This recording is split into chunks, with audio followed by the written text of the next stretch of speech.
Living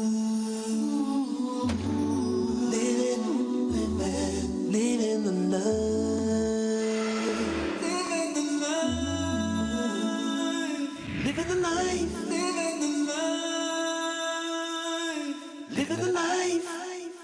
Alaikum and welcome to Living the Life. It's the final show of the week. It's so exciting. You're watching Living the Life, where anything can happen. With me, Atif Nawaz.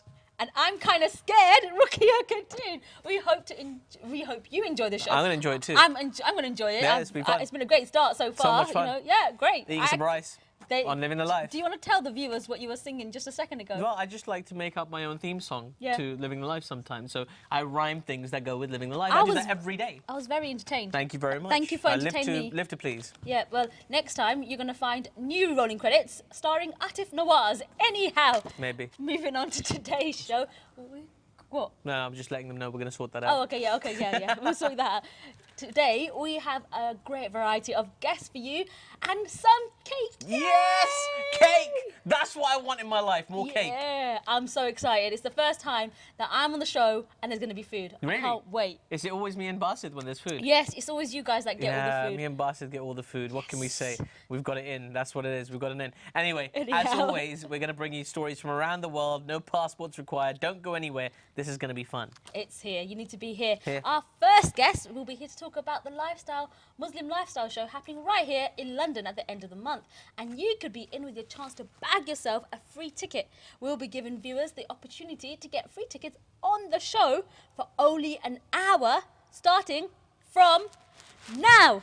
Okay, so we will be showing a promotional code on the screen at different times throughout the show. All you need to do is order your tickets and use the code to get in for free. Now, I'm going to ask Atif a favour. Can you make sure you get hold of that code? Yeah, I'm going to try and get the code. Exactly.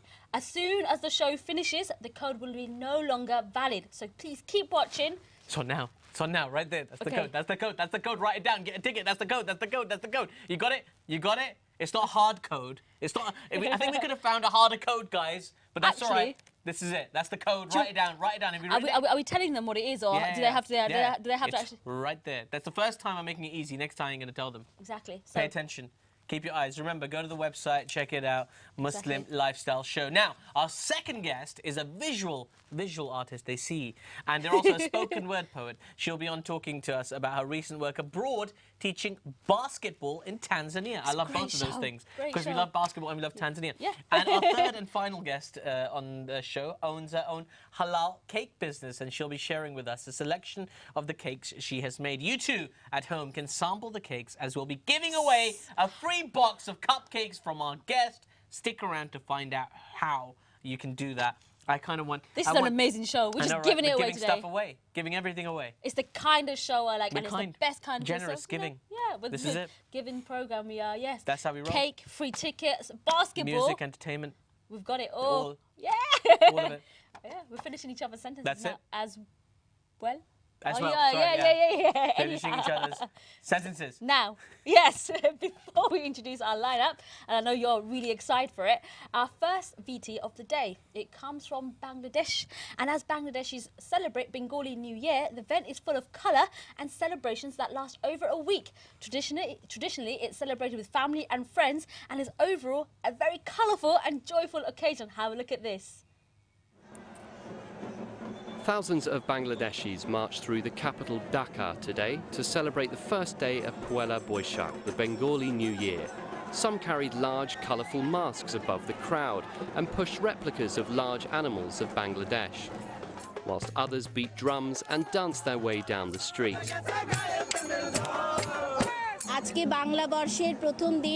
Today is the first day of the Bengali year. Like other years, we Bangladeshis gather here to celebrate the day with joy and best wishes for everybody. Poela Boishakh celebrations mark the first day of the Bengali calendar and have become an integral part of Bengali culture. Celebrations last for over a week and a variety of cultural programs are held to mark the occasion. People in the Indian state of West Bengal also celebrate the day. Traditionally, the festival is a day spent rejoicing with family and friends. For traders, it is time to close one set of accounts and open another. Well, that sure is colourful. Now, you're from Bangladesh, I aren't you? am, and is I that can how you tell celebrate? I've actually been in Bangladesh when that festival's been on. Did you make one of those cool things? No, not at all. I just went along and enjoyed it and watched lots of people, and we wore yellow and orange, so it was very bright, and yeah, it was just celebrating the first day of spring. Amazing. It's really good fun. Really good fun. Sounds like something Dutch people would enjoy too. Exactly. Yeah. That's great. Never done it in London. No. It was just when I happened to be there. That's cool though. So, I like yeah, it. it's cool. Bangladeshi New Year. Well, a very happy Bangladeshi New Year to all of our friends from Bangladesh watching And to my right now. family, of course. And of course to the cartoons. You've got to keep up with the cartoons. Yeah. Now it's time to welcome our first guest to today's show. The Muslim Lifestyle Show will be running from the 30th of April to the 1st of May with comedy, fashion, food, and live performances from superstars like Sami Yusuf. The event is not to be missed, showcasing the best from Muslim culture. The organizer is here with us today to tell us all about the event. And don't forget, you can get yourself a ticket for free. Remember that code, that very complicated, tricky, awkward code that we put up there earlier. Now then, the code's on screen again, is it? Oh, it's gone, it's gone. Wait, the code is on screen. There it is. Code's on screen. Anyway, let's welcome to the show our first guest from this very event, Mr. Waleed Jahangir. Assalamu alaikum. Walaikum assalam. Jazakallah, thank you for coming on the show, brother. Thank Are you you for excited? having It's us. coming up. The show's very close. Very excited. Have you got very everything excited. ready? Have you got the setup? Yes, alhamdulillah. You know, mashallah, we've got everything in place. We've got a good, strong team, and everything's going perfectly well. Well, that's fantastic. I mean, I've been dragged along to so many exhibitions this year. I've got to tell you, the Ideal Home one, like one about video games, one about this. And there's so much stuff going on. But it's refreshing to see one of these happening. What can people expect from the Muslim Lifestyle Show? Well, ultimately, it's a great family fun day out. It's something for everyone. There's fashion shows, there's cookery demonstrations by celebrity chefs. We've got live performances, we've got a food court, we've got seminars, we've got a children's play for the very first time is being developed for this show by the name of Jungli Jadugar, and it's for young children, and it's basically a play based on an ancient folk fairy tale. We've got that. We've also got meet and greets. We've also got an Islamic art gallery. We've also got a marriage event as well happening. People are going to get married there. Well, there's introductions. Okay. Introductions with the lead up to get married. That would be pretty cool, though. If people got married at People this got married Muslim right there expo. while Sami Well, Yusuf you is know- belting out the tunes. I mean, it would be amazing, wouldn't it? That's a good idea for next time, maybe. I tell you know. what, it sounds like a cool event, So though. much happening. I mean, is it happening over one day or? No, it's happening over 2 days. I was going to say that's a lot for one day, isn't it? Yeah, we've got like over 150 stalls Amazing. from 12 different countries. So that really gives a bit of variation to the caliber of stall holders as well. Now, Waleed, you're the CEO of Algebra Consulting, is that right? That's correct. So yes. what was it about, doing doing consulting, right, okay, that made you think, you know what the world needs is a Muslim lifestyle show? Where did the inspiration come from?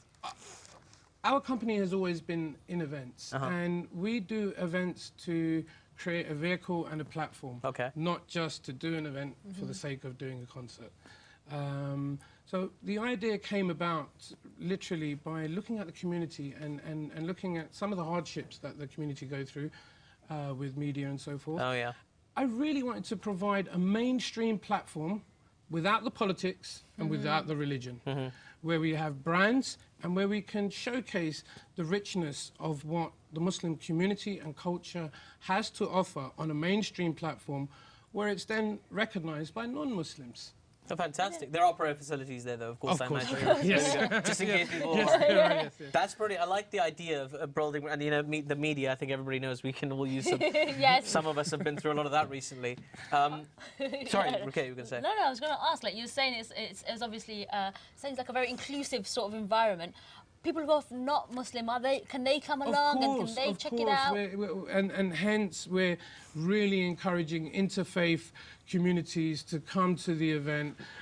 We've got Christian forums at the event as well, also So promoting. a lot of interfaith sort of work Definitely, going on. there's a lot of interfaith promotion that's happened, because one of the reasons that we done the event was to provide an inclusive platform for everybody, not just Muslims, and provide an open door. I tell you what, I'm looking at the flyer right now, and there's lots of familiar and friendly faces on there as well. There's Saadi Azmat, there's a friend, there's Bilal Zafar, of course, the Hackney New Act of the Year winner.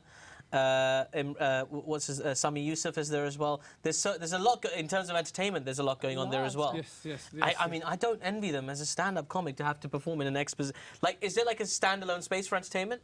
Definitely. There's a main theatre, a human appeal theatre, and this theatre is hosting the comedy show, the children's plays, and some special performances as well. Then we have the main stage downstairs, which holds the fashion show and a few other performances. And there's a separate area for the cookery demonstrations. Wow. Now, you mentioned you have a special play for the youngsters, the really young ones. You've got all the fashion shows and you've got the comedy shows, which I imagine the young people would be really into. Hey, comedy has no age limit, you know. But, you know, I'm just saying. Yeah. That's true. Okay, I take that back. Right, there's certain entertainment that's, you know, appealing for a certain generation. I like it now. The older generation, you know, Well, the my older mum, my generation. dad, why should they come to this event? Okay, so we've got the legendary Peter Saunders coming. Oh, wow. And he's going to be displaying some of his work. There's also seminars about the halal economy, about fashion, travel, and various other sectors. And that really appeals to some of the older generation, and it's about knowledge as well. There's also a well-being seminar by Wajia Amin. Of course, a friend of the show. Yeah, there we go. Wajia, of course, and she's actually doing a taster class on finding Mr. Right as well. And again, the Islamic Art Gallery. And not to be biased, there is a health checkup zone there from the Muslim Doctors Association. Fantastic. And if anyone feels the need to go and have a quick checkup, you know, feel free to come down and do so, and it's completely free. Wow, look, Wow. it seems like you've got it all, covered. under one roof. There's one That's little thing amazing. I've got to double check though. Go on. Is there food? Yes. Yeah. We have the legendary Sapna caterers doing the food courts. Oh, cool. Okay. And there will be a variation of foods Amazing. there as well. There'll be a variation of different cuisines and dishes that they'll be putting on in the food court. Well, Brilliant. sounds like great fun. Remember, Sounds guys, good. that code is on your screen. Again, I shouldn't be telling you this is right there. It's a very difficult code. What does They that really code rack mean? their brains. But what does that code mean? Like, what does that mean? Like, I have heard that code represents like one of the world's most watched and no, respected channels. I didn't mean that. Oh, I mean, right. what can they do with that code? They can take that code, they can put it on a website, okay, where the Muslim Lifestyle Show website, and they get themselves a free ticket, maybe.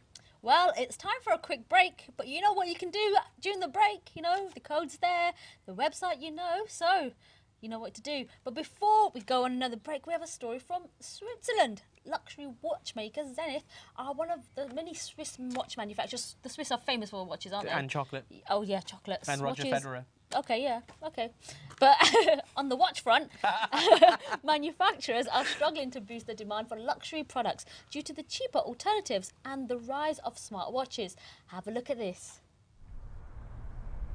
In two small Swiss towns, watchmakers are trying to strike a balance as delicate as the mechanisms in their precision-engineered watches, squeezing suppliers to cope with an industry crisis while preserving the skills that drove past successes.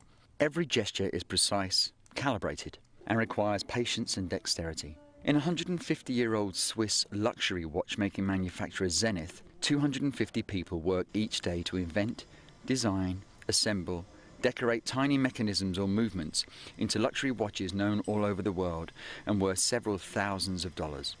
Making just one watch of one of the best-known model of the manufacturer requires 9 months, 2,500 operations realized by 300 pairs of hands. Swiss watchmaking has for years been recognized all over the world, but after the boom years earlier this century, life has got much harder. Demand for traditional luxury watches has been hammered by a Chinese government crackdown on bribery, a drop in tourist shoppers to Europe, and at lower price points, the rise of smartwatches. And times have become more difficult for the Swiss watchmaking industry, which has been facing a lingering crisis since beginning of 2015, the worst since 2008. Manufacturers such as Zenith have been cutting prices in a bid to boost demand, which has hurt suppliers. Before what they called the crisis, a lot of watchmaking brands were totally crazy with prices because, of course, some of the clients never challenge the value of the product they were buying. Now time is changing, we have to adapt, and if the others have a problem with the price positioning, it's their problem. To be able to offer complicated watches at more affordable prices and to secure margins under pressure from a still high Swiss franc, brands have to put their suppliers under pressure, making more parts in-house or urging them to cut prices, resulting in cancelled orders at subcontractors. In Le Locle, based watch dial maker Metalem that counts Zenith, Chopard and IWC among its customers, sales fell 10% last year and are expected to fall again 10% this year. According to its co-owner Alain Marietta, some brands have asked them to lower their prices by 15%. The 250 employees may have to work shorter hours in the second half of 2016.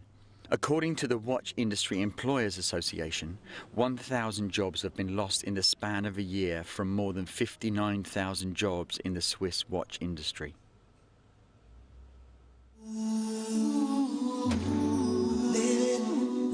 Coming up after the break, a new park is set to open in Tokyo this Friday, where people can experience different virtual reality scenarios using VR equipment. This is the latest trend in arcade entertainment, where gamers can be fully immersed in their chosen setting. For two, a gorilla from Berlin Zoo got treated to a birthday fruit hamper as she celebrated her 59th year on this planet. A gorilla's average lifespan is between 35 to 40 years in the wild, and with Fatu turning 59, she now ranks second oldest gorilla in the world.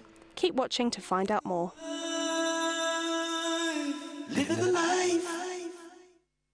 Living the life. Welcome back to Living the Life. We've been chatting to Waleed Jahangir, about the Muslim Lifestyle Show. Don't forget, you can get your free tickets by entering the promo code. You know what to do. It's on the screen right now. When you go online, you go to the website, and the promotion code is right there. It's right on your screens right now. Right now. Right now. Absolutely. Yes. And if you're not there, it's Islam channel. If you can't see it. It's Islam channel. Oh. I was going to say, take a wild guess. Is that controversial? No. I don't know. I'm just letting people know, just in case they're not watching right now. Maybe they're cooking on the side or helping their kids with their homework or whatever it is that everybody's doing at home right now. Just trying to make your life easy for you. Right. Before we introduce our second guest, we've got another story from you from the world of virtual reality. I love it, I love it. Now, Tokyo will be opening a park for game enthusiasts this week to give them a chance to experience being a character in their chosen game scenario. Cool. Amazing. Let's take a look. The newest form of arcade entertainment may be quite literally shocking for users at a new centre which opens on the Friday the 15th of April in Tokyo. Using virtual reality equipment, the VR Zone project ICANN, located in the tourist area of the island of Odaiba, is designed to provide all kinds of experiences. With a price range of 700 to 1,000 yen, the customer can choose whether he or she wants to drive a car or walk through a haunted house. The haunted virtual reality experience drew the most reactions from reporters testing the state-of-art equipment ahead of opening. I have this feeling that the fear was so bad that my shivering still hasn't stopped. I thought it would just be a video, but it had such voices and sounds that I really experienced it. Others were not so excited. The thing about games that's very interesting is that you have abstract inputs that are kind of input macros. So you do one input and it actually does a multiple, like a fighter jet, if you think about it. You don't actually fly a plane like that. You actually have a macro which actually controls everything. And they don't really seem to kind of have that in a VR point yet. So that was kind of what I thought. It's more meant to be a simulation, which I'm curious to see how that'll work with games. So. The centre offers a total of about 6 different scenarios, and Bandai Namco Kunisa Yagashita says it allows people to experience new things in a safe environment. Even if one has an interest but doesn't have the time, or for instance, if there is danger involved, then they can't experience some things. In those cases, we try to allow them to experience things that they want to by using VR and the physical experience style machines together.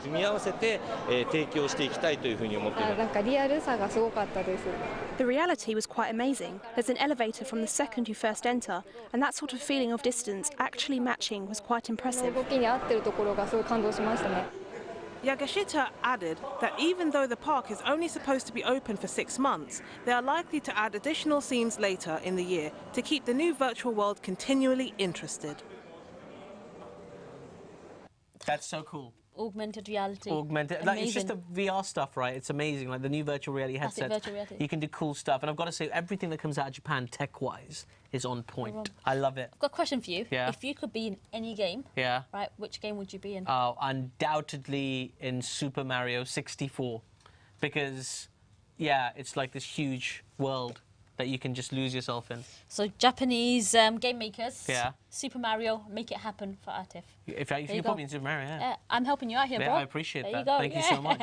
But now it's time for our second guest.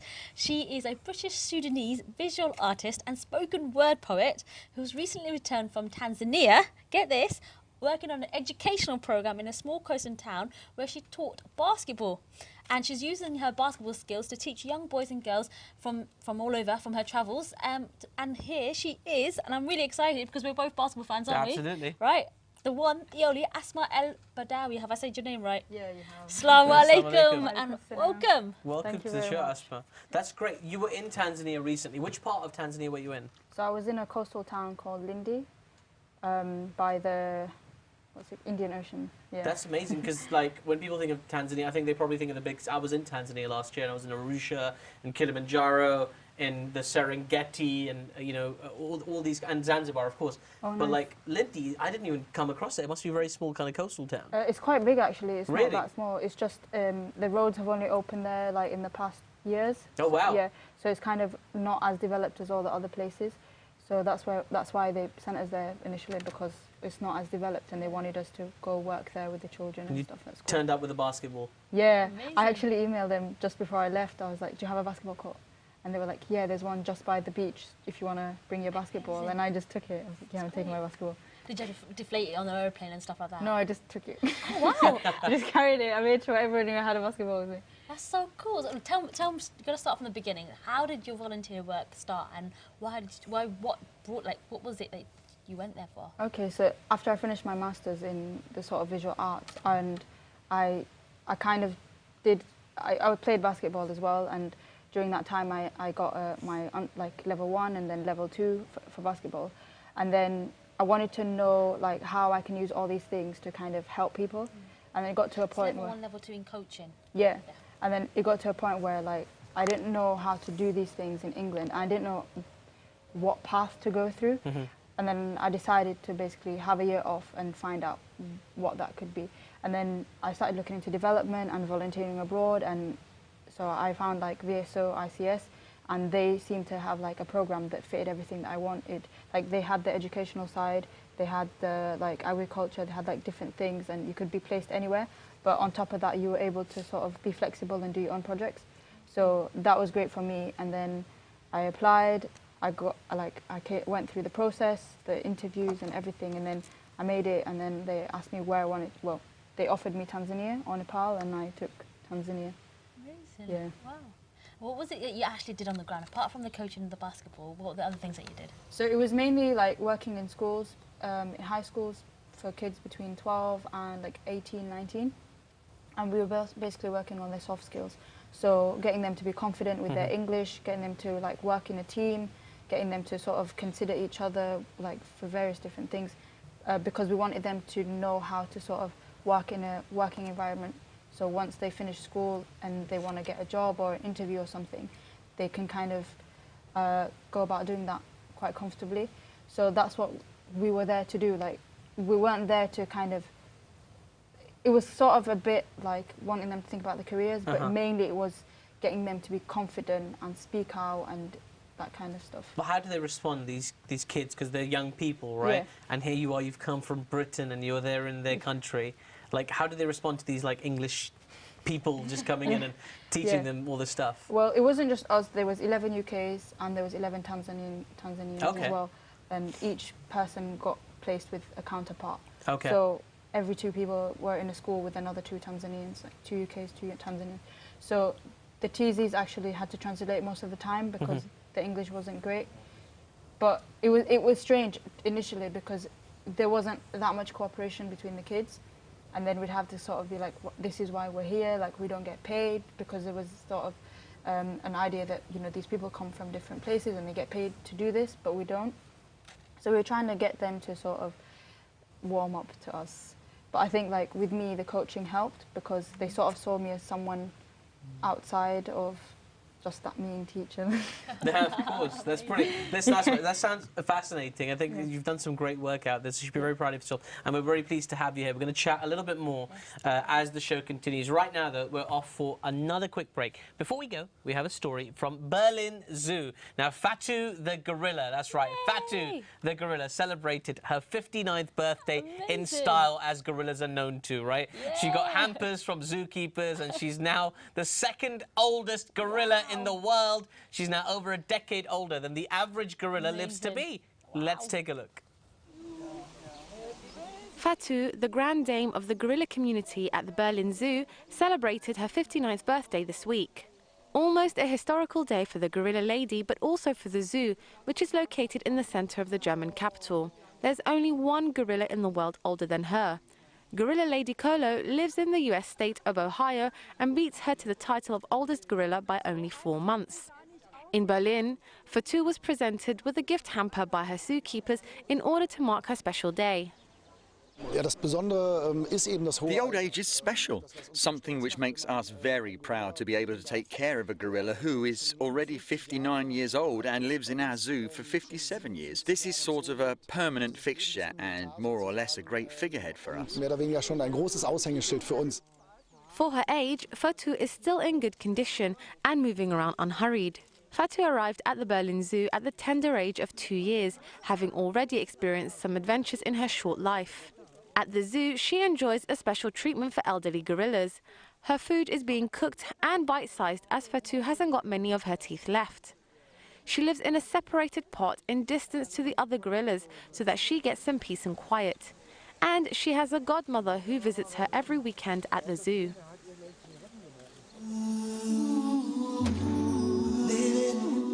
Coming up after the break, crowds are flocking to see the tulips at Gegenhof Gardens in the Netherlands. This is the world's largest bulb garden and has over 7 million flowers to show. This year the garden's theme was Netherlands Golden Age, and the variety of eye-catching colours displayed make it a must-see for locals and tourists. Don't go anywhere. Living the life. Living the life. Assalamu alaikum and welcome back to Living the Life. We have our last guest here this evening and she is giving you at home a chance to win a box of halal cupcakes from her online store. This show, it just gets more and more excited. I know. Cupcakes are always better when you order them online, by the way. Why? I don't know. It's just one of those things, right? Before we introduce her, though, here is our last story. Now, we are heading to the Netherlands, also known as Holland, where colourful tulips are catching the eye. In fact, they're catching the eye, because some people don't know how to spell catching. They're catching the eye at the world's largest bulb garden. The tulips are in full bloom and showing off for the garden's latest theme display, Netherlands Golden Age. Check it out. Millions of bulbs have blossomed in a riot of colour, from Delft blues to reds and porcelain white, drawing huge crowds to an annual Dutch springtime rite at the renowned Gegenhof Gardens. The world's largest bulb garden, which boasts some 7 million flowers, has depicted in flowers this year's theme of the Netherlands Golden Age. Thousands of tulips, the country's most iconic flower, sway gently among grape hyacinths and crocuses of every shade and hue to create the garden's colourful living tableau. We willen vanaf begin tot het eind mooi zijn en willen we ook kleur kunnen laten zien. From start to end, we want to present a beautiful park to show different colours, different flowers, and that's why we plant several beds, 3 in fact. First for tulips, which flower late, then for tulips that flower early, and finally crocuses. Zodat we zeg maar echt ook 8 weken lang bloei hebben op dat perk. The highlight this year is a bulb mosaic of the Golden Age, depicting a traditional Delft blue and white tile showing Dutch trade across the seas and Amsterdam's grand towering canal-side homes. Other exhibits at the gardens in the western town of Lies highlight copies of the works of famous Dutch masters like Rembrandt and Vermeer. And in case the humble tulip is not enough for the 8,000 people expected to visit before the park closes again on May 16th, this year's show also includes a pairing of exotic orchids with high-end fashion. Disons à partir de Leiden jusqu'à Arlen. It used to be said that the region for Fields of Flowers was from Leiden to Haarlem because the soil here contains more sand. La terre ici, ça contient plus de sable. It's the 67th annual springtime display at the Goggenhof Gardens, created in 1857 and modelled on English gardens of the period, containing some 20 floral displays. The bulbs are planted by hand every year by about 40 dedicated gardeners and are set out in 3 layers, so there's always something in bloom, even if the other flowers have not yet fully opened. The bulb trade in the Netherlands began in the 17th century, after they were discovered in Central Asia. So precious were the bulbs once in the country that they were literally worth their weight in gold. I love it. Things that grow in Holland, what could be more fun? Lovely and beautiful and colourful and catches the eye. It does. Just like, you can't see this table in front of us, but there's something here that's really catching our eye. Big time. Amazingly. And Big our time. third and final guest started her online cake business. Might give you a clue. In 2011, she makes a whole range of halal cakes, from cake boutiques, cake bouquets to wedding cakes, and of course, cupcakes. Whether you want your own cake that's gluten-free or dairy-free, cupcakes and all the delights that you need, she will cater to your taste, and you can be lucky enough to win a whole box of cupcakes from her website. Now, so we've got her here. Tell us more. Shaista Syed, assalamu alaikum. Welcome, salam. And thank you for coming on the show. That's okay. Listen, Shaista, before we even talk about anything, right, and we were admiring this just before we came back from the break, you made this cake right here that is before us, okay? From scratch. Yeah. From scratch. That is amazing. That is such a cool cake, right? Thank you. It looks like something... I mean, it looks like something they sold in the 1920s in hotels in America. Oh, really? That's all I can explain. I mean, there's chocolate fingers, Maltesers, flake. What's on the inside? Oh, you have to wait and see. Oh, how long does it take to make it? Actually, it didn't take long. The baking probably takes the longest. It took about an hour and a half to bake. But the actual decorating, probably about 20 minutes, I would say. And so I guess the chocolates are mostly the decorative, aren't they? Like, yeah. As in they weren't part of the baking process and stuff. No, of course. You didn't make your own Maltesers? I had to go. No, I had to buy them from the shop. Made your own Maltesers, that would like blow. But I can see Waleed over there is checking it out as well. From this. He's just like, Atif, stop talking. Give me some cake right now. Are you a cake man, Waleed? Definitely. You enjoy your cake? Very All right, much so. here's the question, Waleed, and Asma, you're going to answer this as well. Fingers, Maltesers, or flake? Ooh. Maltesers. That's so hard. All three. She's like, yeah, I'm not answering that. All three. How about yourself? I like the white chocolate fingers, actually. I quite like that. What do you like? I love flake. Yeah? Absolutely. I'm a flake and Maltesers. Yeah. I agree. How about yourself, flake? I agree, flake. Yeah, definitely. Every time it wins. It's on everything. But we're in the right crowd, ice cream. So where did the idea come from for this, like for a halal kind of cake business? Well, I've always been interested in baking, and it kind of like inspired me because I just thought there's not many people out there that advertise halal cakes. You know, they advertise cakes, but they don't actually say they're halal. So I thought if I included that in my advertising, it did attract a lot of customers. I mean, I did have a few problems in the beginning. People wanted to see my ingredients because they didn't actually believe that it was halal. But, you know, once it took off, it was fine. Like in sort of mainstream cakes, there's often hidden ingredients that make the cakes non-halal. Yeah. I mean, is that something that kept coming up when you were shopping for cakes, for example, and things like that? Definitely. What kind of things are in cakes that we don't even know about? For example, the E numbers, there's red food colouring is not halal, the liquid food colouring. So what does that have in it? It's got something called, I can't remember how to pronounce it. Yeah, something long and Latin. Cochineal. No, it comes from a spider, actually. Okay. Oh, wow. Oh, really? Yeah. The spider in our cake. Like and that's how they get the red food colouring, the intense red, and that's not halal. So I had to do a lot of research to find red food colouring, because obviously you use red to get a pink, and you know a lot of people, girls like pink cake, so yeah, that was a bit hard. But well, I tell you what, boys love pink cakes too. And apparently you're going to help us decorate some cakes today. I will. So what is this like? This thing looks really cool. It looks like the kind of thing I kind of hold over my mouth and just go like. And it's very green. I like green. It's my favourite colour. Well, you can colour it whatever colour you want, really. I decided green. I don't know why. It's a good colour.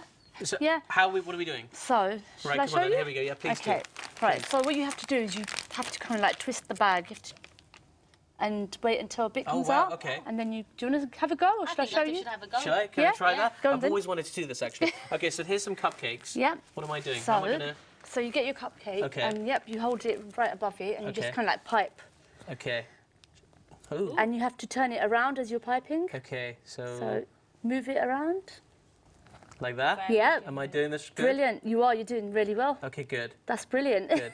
How long have you been doing this? It's been 5 years now. Okay, Yeah, I wow. started in 2011. And do you find that more and more Muslim people are getting into baking?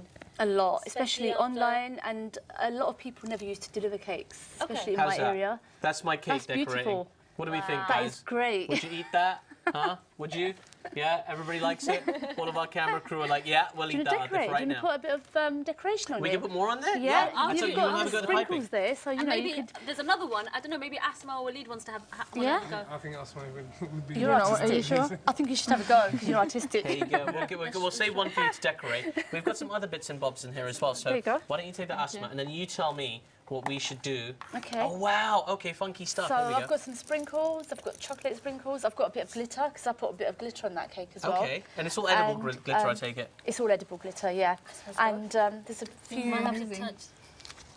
handmade decorations in there. So how do you make, is this just icing? This is icing, yeah. It's not the Amazing. same. This is sugar paste. I quite like this. Okay, I'm going to take the pink butterfly just because real men wear pink, as they say. Oh, there you go. So here we go. How's that? That's lovely. Do you want to put a bit of glitter on it as Yeah, well? I think so. Do you think glitter is the way to go? Yeah. All right, let's put some glitter on there. Quite fun, this. This is the most effeminate cake I've ever Mine's done.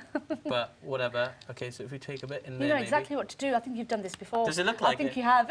I just quite like. It's just, you know what? I'm from Such the part a in pretty Pakistan. cake. I'm from like a city in Pakistan called Lahore, where Oh, I think okay. you're born with like a natural inclination towards Yeah. sweets. That looks so good. So there we go. How's that? I'm going to go for chocolate sprinkles on mine. Look at that. Oh, that very looks even better, That's guys really and good, girls at actually. home.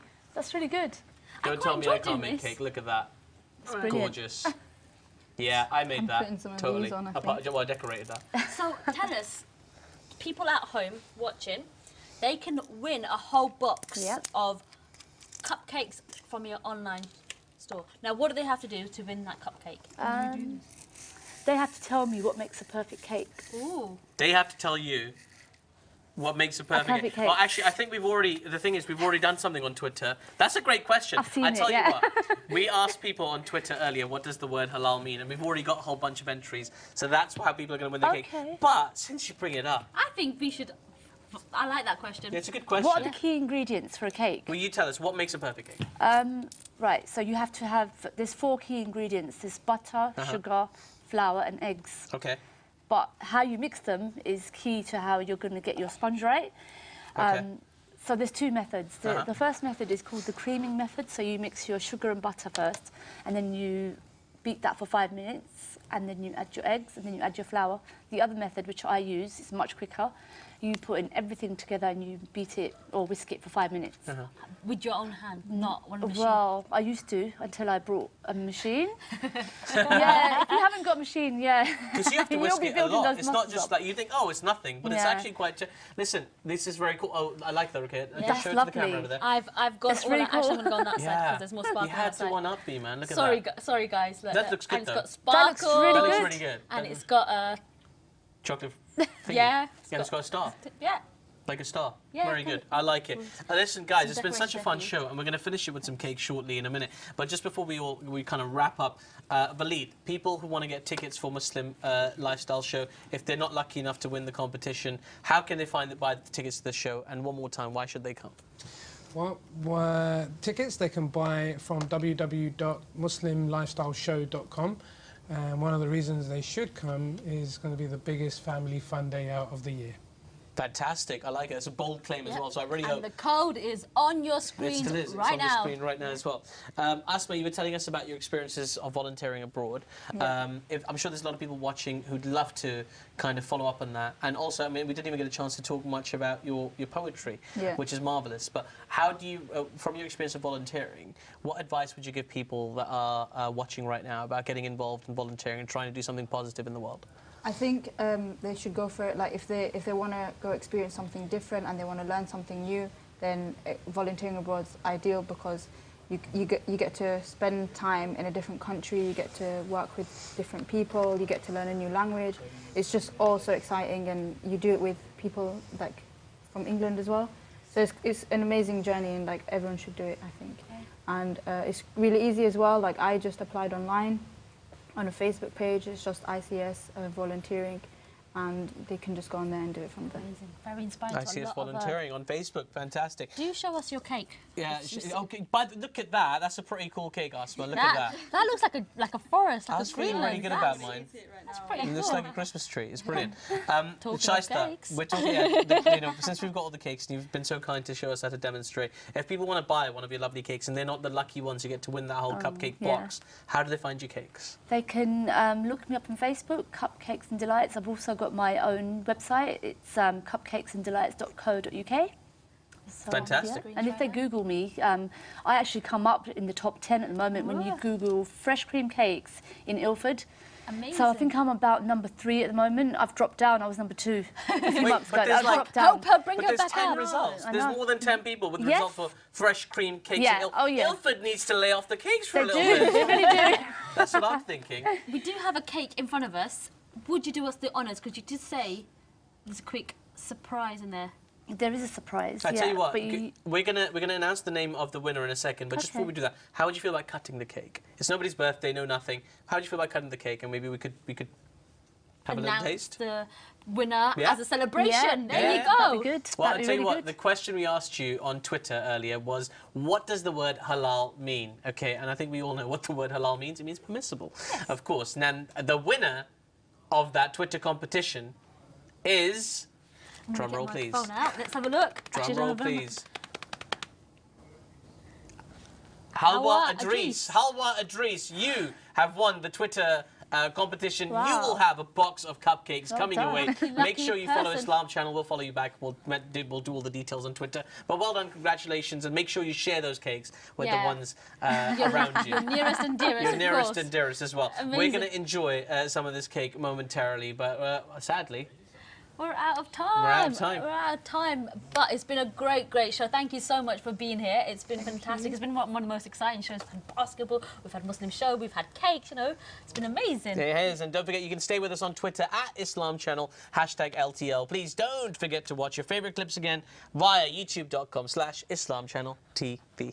I want to see a picture of those cupcakes on Twitter. They'll be there. They'll be there. But don't forget, Living the Life is back with us next week, and you can watch your favourite bits on Saturday. Until then, Assalamu alaikum.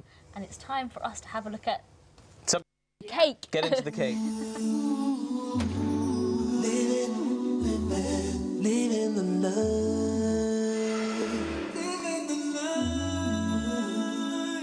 Living the life. Living the life. Living the life.